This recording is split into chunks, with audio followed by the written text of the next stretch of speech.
राधे राधे महाराज जी। हाँ महाराज जी, मेरा सवाल ये है कि पहले मैं बता दूं, मेरा नाम दीपक जैन है और मैं अध्यापक हूं और कम्युनिकेशन ट्रेनर हूं मैं। तो हमारे अक्सर वाद विवाद होते रहते हैं टॉपिक्स पे। तो एक टॉपिक है, उस पर हम कई बार वाद विवाद कर चुके हैं, लेकिन शास्त्रों के हिसाब से मैं जानना चाहता हूं, जैसे ये लव मैरिज, अरेंज मैरिज और ये इंटरकास्ट मैरिज, इन पे हमारे शास्त्र क्या कहते हैं? शास्त्र तो हमेशा ये कहते हैं कि उच्च कोटि का लड़का हो, उच्च कोटि की लड़की, मतलब जिस समाज का लड़का हो उसी समाज की लड़की। यदि इस प्रकार की आप दोनों के द्वारा फिर जो संतान होगी वो श्रेष्ठ संतान मानी जाएगी। और यदि पिता ऊंचा है स्त्री नीची समाज की, या पिता नीचा है स्त्री ऊंची समाज की, वह वर्ण संकरी है। शास्त्र ये कहते हैं कि यदि माँ बाप अलग अलग जाति के हैं और आपकी संतान जो होगी उससे आपके पितर पानी भी लेना पसंद नहीं करेंगे। आपके जो पिंडदान होता है ना, यदि आपने अदर कास्ट में शादी कर ली तो जो आपकी संतान होगी उस संतान से हमारे पितर पानी भी नहीं लेंगे कि ये तो भ्रष्ट है, ये तो वर्ण संकरी। शादी करने के लिए मेरा मानना यह है कि जैसे दोनों में गुण होने चाहिए और उनका नेचर आपस में मिलना चाहिए। नहीं, आपके विचार अच्छे हैं, बात आपकी सही है, पर इसका बहुत बड़ा साइंटिफिक रीजन है। आप तो टीचर हैं तो साइंस को तो जानती होंगी। जी हाँ। देखिए साइंस क्या कहती है, साइंस कहती है कि एक सफ़ेद गुलाब लीजिए और एक दूसरे कलर का गुलाब लीजिए, दोनों की कलम जोड़ दीजिए, फिर उसमें जो गुलाब खिलेगा ना वो सफ़ेद होगा ना वो लाल होगा, वो तीसरा ही कलर लेके पैदा होगा। आप मानते हैं इस बात को? मगर इंसान के उनमें और इनमें, मतलब फूलों में ये प्रजातियां होती हैं। बिल्कुल सब में है ये सब में। आप गाय को जानते हैं? हाँ। गाय जो होती है एक देसी गाय होती है, एक जर्सी गाय होती है। हाँ। जानते हैं? हाँ, ये मैंने आपका सुना है कथा में। हाँ, तो ये बहुत बड़ा कारण है इसका। लेकिन जाति और प्रजाति में अंतर है बहुत। इंसान की जातियां हैं, इनमें प्रजातियां हैं, तो लेकिन इंसान तो इंसान ही है ना। नहीं, इंसान तो इंसान है, पर इंसान के भी तो प्रकार है ना। प्रकार है इंसान के, 4 प्रकार ही तो हैं। कोई ये जाति ब्राह्मण क्षत्रिय वैश्य कोई जाति नहीं है, इसे जाति को कहा गया है, पर ये है प्रकार। जैसे आम एक होता है पर आम के प्रकार बहुत होते हैं। ये लंगड़ा आम है, ये कलमी आम है, ये फलाना आम होता है। तो आम होता है पर आम के प्रकार होते हैं। उसी प्रकार मनुष्य तो मनुष्य होता है। हाँ। हम सभी अमेरिका में भी जो हैं वो भी मनुष्य हैं। हाँ। भारत में हैं वो भी मनुष्य हैं, चाइना में है वो भी मनुष्य हैं। पर आप देखें ध्यान से तो अमेरिका के लोगों की बनावट अलग है, चाइना के लोगों की बनावट अलग है और भारत के लोगों की बनावट अलग है। बिल्कुल आप गौर से देखेंगे तो आपको प्रकार, ये प्रकार बोल रहा हूं मैं। अब जैसे ब्राह्मण प्रकार का व्यक्ति है तो ब्राह्मण और क्षत्रिय और वैश्य और शूद्र, ये 4 प्रकार के लोग हमारे हिंदू धर्म में होते हैं। हाँ। ये प्रकार हैं, ना कि चलो इनको जानने के लिए जाति कहें तो जाति भी ठीक है, पर ये प्रकार है। इस प्रकार के जो ब्राह्मण प्रकार के लोग हैं वो अपनी बेटी का विवाह ब्राह्मण प्रकार से ही करें, है ना। यदि आप लंगड़े आम की कलम को कलमी आम की कलम से जोड़ देंगे तो तीसरा आम पैदा हो जाएगा, ना वो लंगड़ा रहेगा ना वो कलमी रहेगा, उसका स्वाद अलग हो जाएगा। यदि शुद्धता चाहते हैं तो ब्राह्मण को ब्राह्मण से ही करना है, यदि मिक्सचर करना है तो फिर मनमानी कर सकते हैं। लेकिन ऐसे जोड़े हैं जो जैसे धर्म के और ये जैसे धर्म कर्म वगैरह नहीं करते, काम धंधे वाले लोग हैं, तो वो जैसे एक प्रोफेशन में है तो वो व्यक्ति चाहता है उसे उसी प्रोफेशन में लड़की या लड़का मिल जाए, तो उन लोगों को आजकल तो देखो आदमी अपनी सुविधा के हिसाब से काम कर रहा है। अब देखिए पहले की महिलाएं कुएं से पानी खींचती थी, है ना, तो स्वस्थ रहती थी। आज इतनी सुविधा है, पानी घर में टोटी है, कपड़े धुलने नहीं है, तो जितनी सुविधा मिल रही है उतनी बीमारियां बढ़ रही हैं। तो कहीं ना कहीं सुविधाओं के साइड इफेक्ट भी तो हैं। तो यदि इस सुविधा के साइड इफेक्ट हैं तो क्या उस सुविधा के साइड इफेक्ट नहीं? मैं डॉक्टर हूं तो मेरे बगल में ये भी डॉक्टर है, भले जात नहीं है, कर लोगे डॉक्टर, लेकिन आपका पैसा तो मैच कर गया। हाँ। परंतु बहुत चीजें नहीं, जो शास्त्र कहते हैं वो मैंने आपको कहा, बाकी तो लोग हम नहीं माने तो नहीं माने। लेकिन अरेंज मैरिज में भी साइड इफेक्ट्स हैं, जैसे कि दहेज प्रथा।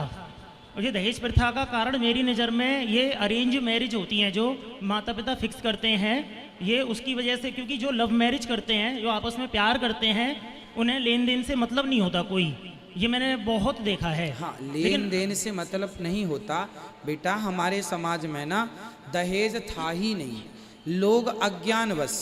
अच्छा देखिए, दहेज तो खत्म करना ही चाहिए, हमें आपको मिलके करना चाहिए।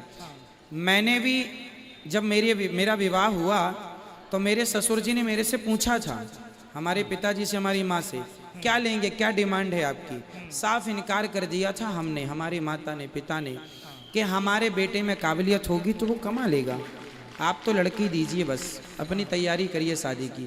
तो हम जैसे लोग भी समाज में ही रहते हैं ना। मैंने भी मना कर दिया था। मेरे ससुर जी आज भी हैं, और वो उन्होंने जो दिया, जो उन्हें सम्मान से दिया वो लिया, परंतु डिमांड हमने 1 रुपए की नहीं की। तो जब हम जैसे लोग समाज में बिना दहेज के अपना जीवन जी सकते हैं, इसलिए मैं कहता हूँ, मैं जो कहता हूँ मैं वो पहले करता हूँ। लेकिन महाराज जी, एक ये है, बिना, ये अरेंज मैरिज है, ये बिना दहेज के होना ये बहुत मुश्किल है। नहीं, मैंने किया है इसलिए मुश्किल नहीं है। अच्छा। हाँ, यदि समझदारी है तो देखो कुछ भी मुश्किल नहीं है। यदि अज्ञानता है मेरे भाई, आप तो टीचर हैं, आपका धर्म है, आप हम मिलके समाज के इस अज्ञान को समाप्त करें। इसका विकल्प ये नहीं है कि हम लव मैरिज करने लग जाएं, इसका समाधान ये है कि समाज को इतना जागरूक करें कि वो दहेज लेना ही बंद कर दें, तो क्वालिटी बनी रहेगी। ब्राह्मण ब्राह्मण का श्रेष्ठ होगा, क्षत्रिय क्षत्रिय का। अब महाराणा प्रताप क्यों श्रेष्ठ है? अरे इनका रजवीर दोनों श्रेष्ठ हैं। रजवीर जानते हैं? माँ श्रेष्ठ, माँ हो गई रज, पिता हो गया वीर्य। जिस माँ का, जिस बाप और जिसकी माँ उच्च कोटि की है, बाप उच्च कोटि का, उसकी संतान उच्च कोटि की होगी। रजवीर उच्च है तो संतान उच्च है। रजवीर में मिक्स हो गया, कुछ गड़बड़ हो गई तो फसल गड़बड़ हो जाएगी। ठीक, धन्यवाद गुरुजी। सवाल बहुत है मगर अभी औरों का भी नंबर आना है। नहीं, आपके और कोई सवाल हो, टीचर हैं आप, कर लीजिए, क्योंकि आपको समझाना भी है लोगों को। हाँ बिल्कुल, और कर सकते हैं आपको। मेरा एक सवाल ये है कि जैसे किसी स्त्री के साथ में एक अपहरण हो जाए, उसके बाद बलात्कार हो जाए, ऐसे केस आते हैं, उसके बाद उस स्त्री को समाज में हीनता की दृष्टि से देखते हैं, और जबकि उसकी कोई गलती नहीं है। बिल्कुल। अपहरण और बलात्कार, तो उस स्त्री को हीनता की दृष्टि से देखते हैं। लेकिन ये इसकी शुरुआत बहुत साल पहले एक हमारे राम के ज़माने से खुद राम के द्वारा हुई है, मेरा मानना ऐसा है। कैसे? भगवान राम जी का सीता जी को छोड़ना, त्याग देना, ये एक गलत मैसेज समाज में गया। ना ना, ये मेरा राम मानना है। नहीं, आपका देखो, अपने मानने से बेटा कुछ नहीं होता, हमारे मानने से काम नहीं होता। अब मैं तो कहूँ कि जी मैं ए फॉर एप्पल मानते ही नहीं हूँ, बी फॉर बॉल मानते ही नहीं हूँ, तो मेरे ना मानने से नहीं होगा। मैं कहूँ मैं ए फॉर एप्पल नहीं मानता, तो क्या ना मानने से ए फॉर एप्पल नहीं होगा? तो महाराज, राम जी का सीता जी को छोड़ना कैसे उचित मानते हैं आप? मैं अभी क्लियर कर देता हूँ। हाँ। ऐसा है, आप बताइए, राम जी उस समय राजा थे कि नहीं? हाँ। और राम जी, सीता जी का विरोध राम जी ने किया था या समाज ने किया था? समाज ने। तो समाज ने राम जी से कहा कि जो आपकी पत्नी है वह रावण के पास रहकर आई हैं, हम उसे अपनी महारानी के रूप में एक्सेप्ट नहीं करेंगे। तो गलत है, मगर ये तो गलत बात को क्यों मान लिया उन्होंने? अभी पूरी बात होने दीजिए। फिर राम जी ने समाज को कहा कि नहीं जी, अग्नि परीक्षा ली है हमने। तो समाज ने कहा आपने ली है, किसने देखा? ठीक है, समाज ने कह दिया। अब आगे चलते हैं।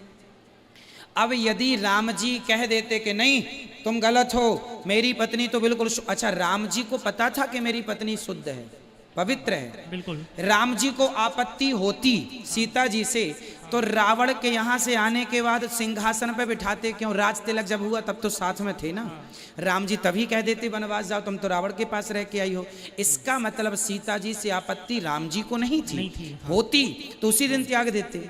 तो आपत्ति प्रजा को थी। अब आप कहेंगे प्रजा की बात क्यों मानी? हाँ। उस समय राम जी राजा थे, और यदि प्रजा की बात ना मानी जाती तो लोग कहते मनमाना राजा है। अरे राम तो वो राजा है जो प्रजा के शुभ के, चलो तुम कहते हो मेरी सीता तो अग्नि की तरह पवित्र है, गंगा की तरह निर्मल है, पर तुम कहते हो तो तुम समाज के लिए मैं अपनी पत्नी को भी त्याग रहा हूँ। त्यागा नहीं, त्याग देते तो जंगल में छोड़ते, जंगल में नहीं, संत जी के आश्रम में छुड़वाया है।